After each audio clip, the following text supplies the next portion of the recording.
भुलक्कड़ बहू। कल ये तेरी बीवी फोन सब्जी की दुकान में भुलाई। वो तो भला है कि पहले भी 5 बार भूल चुकी है, तो लोगों को पता है कि ये मोबाइल तेरी बीवी का ही है। अरे तो कौन सा आईफोन है जो लोग दबा लेंगे? 2 कौड़ी का फोन है, न लाइट चलती है न आवाज आती है, बस नाम का फोन है ये, नाम का। अरे नाम के फोन पर तू घंटों पंचायत करती है, न जाने क्या काम होता है। अरे कौन से शहर बाजार में तू काम करती है? बहू सास से जीत तो सकती नहीं थी, वहीं से चली जाती है, लेकिन हाँ भूलने की आदत उसकी अब भी रहती है। सुनो, नहाने जा रहा हूँ, ऑफिस के लिए देर हो रही है, तो जरा ये शर्ट प्रेस कर देना। और हाँ प्लीज, और कोई शर्ट धुली नहीं है तो थोड़ा ध्यान से करना, ठीक है? अरे हाँ पता है, हर बात पर सिखाया मत कीजिए। इस घर में शादी करके तो ऐसा लग रहा है कि सामान्य ज्ञान की क्लास ही चलती रहती है, हर वक्त परेशान करके रख दिया है। पति नहाने जाता है और बीवी लग जाती है पति की शर्ट प्रेस करने कि तभी बाहर से आवाज आती है, कोई गरीब साधु को रोटी दे दे। अरे बाबा भूखा खड़ा है तेरे द्वार देवी, बाबा को भिक्षा देकर पुण्य कमा ले देवी। ओहो, ये तो पुण्य की बात है कि बाबा दरवाजे खड़ा है। अब इसकी आवाज सासू माँ को सुनाई नहीं देगी, लेकिन मैं और ये कमरे में हल्के से बात कर ले तो क्या, अरे घूसी चली आती है। चलो पहले बाबा को ये रोटी दे देती हूँ। अब क्या था, रिंकी जाती है बाबा को रोटी देने, लेकिन पीछे छोड़ जाती है पति की शर्ट के ऊपर प्रेस, वो भी गर्मा गर्म। अरे बाबा रोटी तो ले लो, बस ये बता दो कि मेरी किस्मत कब जगेगी। ससुराल में हालात टेबल टेनिस के बॉल की तरह हो गए हैं, कभी कोई इधर फेंकता है तो कभी कोई उधर फेंकता है, कोई इधर मारकर उधर फेंक देता है। समझ में ही नहीं आ रहा कि ये भूलने की आदत कैसे ठीक होगी। कोई उपाय हो तो बता दो ना बाबा। बाबा घर के अंदर देखते हैं तो 1 घंटे बाद टीवी पर गजनी फिल्म शुरू होने वाली होती है। याद है ना, गजनी फिल्म जिसमें आमिर खान को भूलने की बीमारी होती है और वो हर बात को लिख कर याद रखता है। अरे बेटे, हम बाबा हैं, हर किसी सवाल और जीवन में दुख परेशानी का निजात है हमारे पास। तुम एक काम करो, 1 घंटे बाद टेलीविजन के सामने बैठ जाना और जो फिल्म देख रही हो ना देख लेना, तुम्हें तुम्हारे सारे सवालों के जवाब मिल जाएंगे। अलग निरंजन, निकालो खाना, सलाह देने की दक्षिणा भी। अरे बाबा, जीवन से ये वाली समस्या खत्म हो जाए तो समझिए मेरे घर से आपका लंच पैक शुरू, वो भी बिल्कुल फ्री में। तभी अंदर से पति के जोर जोर से चीखने की आवाज आती है। अरे क्या मजाक बना रखा है तुमने? ये क्या है, पूरी शर्ट जला दी। तंग आ गया हूँ मैं तुम्हारी भूलने की आदत से। हे भगवान, ये मेरा गधा जैसा बेटा सारा दिन जितनी कमाई नहीं करता उतना तो ये लड़की नुकसान करवा देती है। बाबा, लग रहा है कि कोई कांड हो गया है अंदर मुझसे। अच्छा मैं ना 1 घंटे बाद बैठ जाऊंगी फिल्म देखने, विदा लीजिए अब तो आप। जैसे ही वो घर के अंदर जाती है, सामने पति खड़ा होता है फटी शर्ट पहनकर।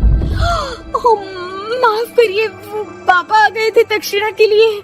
अब कर्म और धर्म का लेखा जोखा भी तो संभालना है ना जीवन में, तभी तो चली गई थी उन्हें रोटी देने। वैसे खुशी की बात है, बाबा ने कहा है कि 1 घंटे बाद टीवी देखना, और टीवी देखते ही मेरी ये बीमारी का निजात निकल जाएगा। हाँ, और जो नुकसान हो गया है यहाँ, वो क्या तेरा जोगी बाबा भरेंगे? देखिए प्लीज, शर्ट बदल लीजिए ना। नहीं, आज तो मैं ऐसे ही जाऊंगा ताकि लोगों को भी पता चले कि कैसी भुलक्कड़ बीवी के साथ निभा रहा हूँ मैं। शुक्र मानो कि छोड़ा नहीं है तुमको। पति की ये बात तो अब रिंकी के तन बदन में लग जाती है। वो सोच लेती है कि अब किसी भी हालत में वो अपनी ये भुलक्कड़पन की बीमारी को खत्म करेगी। फिर क्या था, पति तो फटी शर्ट पहनकर चला जाता है और 1 घंटे बाद बहू कमरे में सो रही होती है कि सास आ जाती है। अरे भुलक्कड़, तुझे तो फर्क नहीं पड़ता, लेकिन हम लोग परेशान हो चुके हैं। जा, तेरा बाबा बोल रहा था ना 1 घंटे बाद टीवी देखना, तो जा देख, क्या पता कुछ सुधार हो जाए। बहू टीवी खोलती है तो सामने चल रही होती है गजनी फिल्म, जिसमें आमिर खान शरीर में या दीवार में लिखकर अपनी चीजों को याद रखता था। रोटी, वाह ये तो सच में बड़ा सही आइडिया है। इससे मुझे याद रहेगा कि क्या करना है और क्या नहीं। अब तो मैं भी सब सीख लिया करूंगी।